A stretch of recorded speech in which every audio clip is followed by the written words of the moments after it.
6 years after the Revolutionary War, the death of 25,000 Americans, and the United States gaining its independence, a constitutional convention was held in the Pennsylvania State House in Philadelphia, Pennsylvania, from May 25th to September 17th, 1787, in an effort to fix the floundering government of the newly born United States.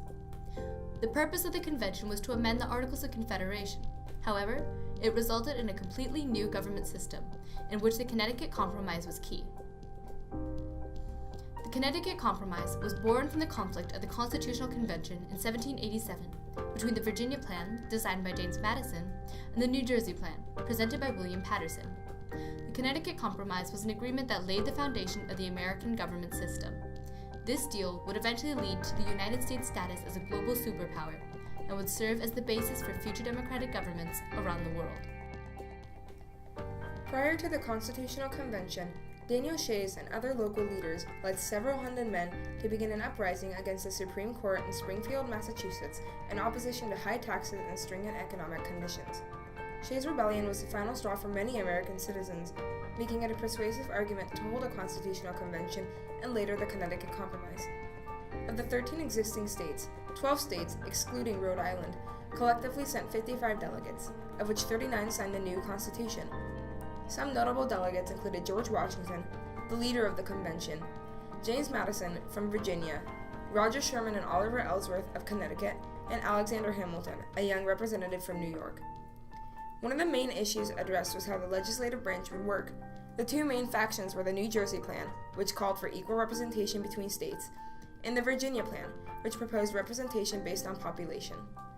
Sherman and Ellsworth proposed a solution to combine those two ideas, forming a new Congress, a bicameral, which means to have two chambers or branches, legislature, where the lower house had proportional representation to the population, and where the upper house had equal representation for all states.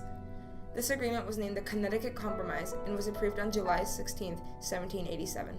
What was the conflict that the Great Compromise of 1787 was trying to solve? Well, it was basically about representation in the new government, in the new Congress, but it was really about how you were going to take a country that had been organized as a collection of sovereign independent states under the Articles of Confederation, and how to turn it into really a nation where the government was acting on the people themselves, not just the states. The most important issue at the convention was how states would be represented in Congress. This affair prevented a successful drafting of a new constitution. Under the Articles of Confederation, each state enjoyed equal representation through having only one Congress. Article 3 described the Confederation as a firm league of friendship of states for their common defense, the security of their liberties, and their mutual and general welfare. This league would have a unicameral Congress as the central institution of government, and each state had one vote.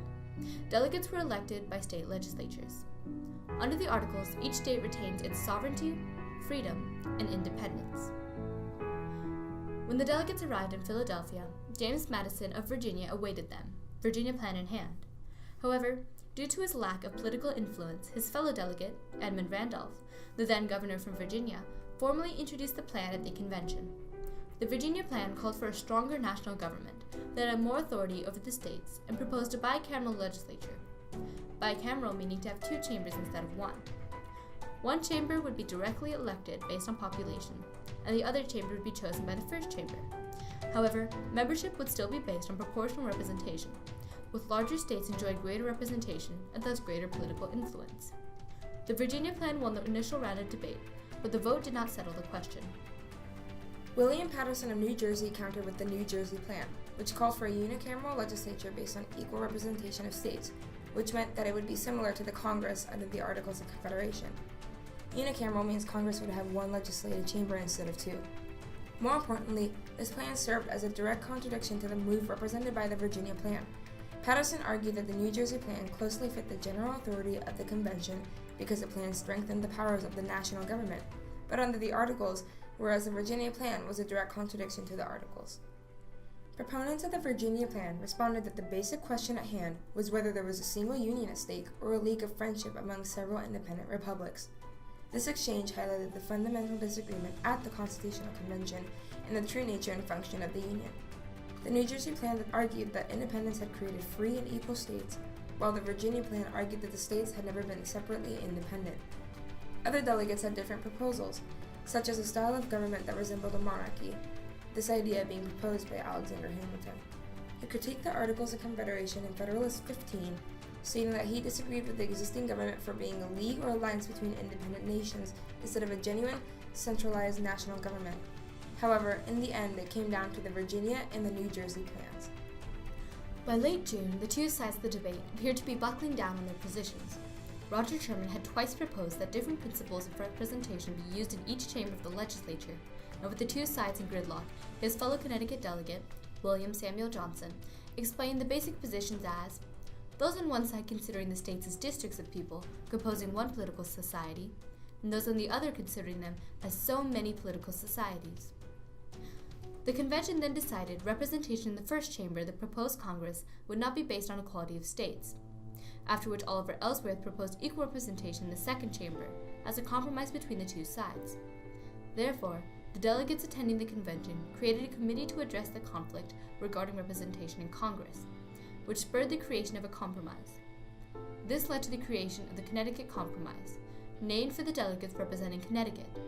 Another committee, the Committee of Style, wrote the final form of the agreement, ending the months-long conflict. This compromise of a bicameral legislature is in Article 1 of the U.S. Constitution. However, regardless of the time and work put in by delegates sent by the 12 states, the compromise did not solve the conflict for very long. The amended Constitution of 1787 protected the institution of slavery, leading to the Civil War, one of the bloodiest wars in American history. The Senate and another compromise, named the 3/5 Compromise, both granted disproportionate power to the slave states. If the Virginia plan passed, it would have helped end slavery peacefully, and the Civil War may never have happened. The failure to pass the Virginia plan led to what is called the 3/5 Compromise, a compromise which stated that slaves were only worth 3/5 of a white male for representation in the House of Representatives. By finally reaching a settlement that appeased the needs of both sides of the Constitutional Convention, the Great Compromise enabled the delegates to create what would later be known as the legislative branch of the United States government.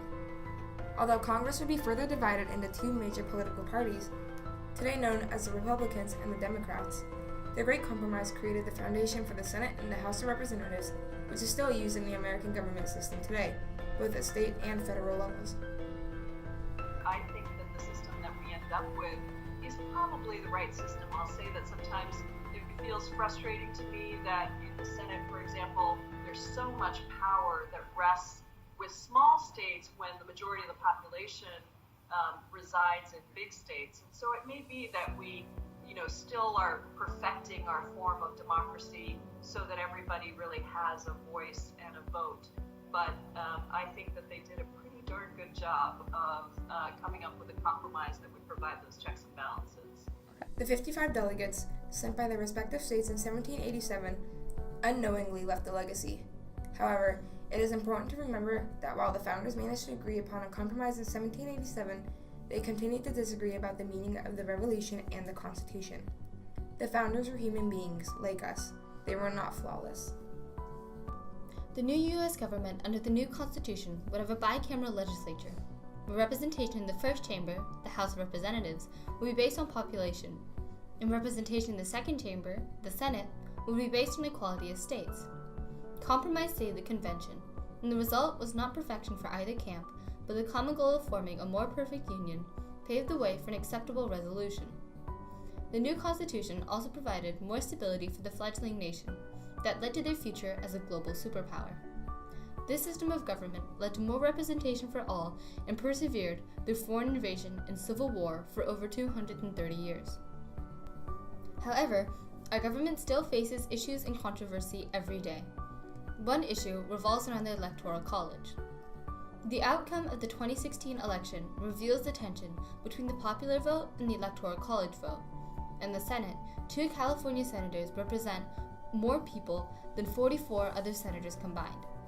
If the national government does not reach a compromise, it is quite possible that a repeat of the 1787 Constitutional Convention could be called for by the states to resolve this issue.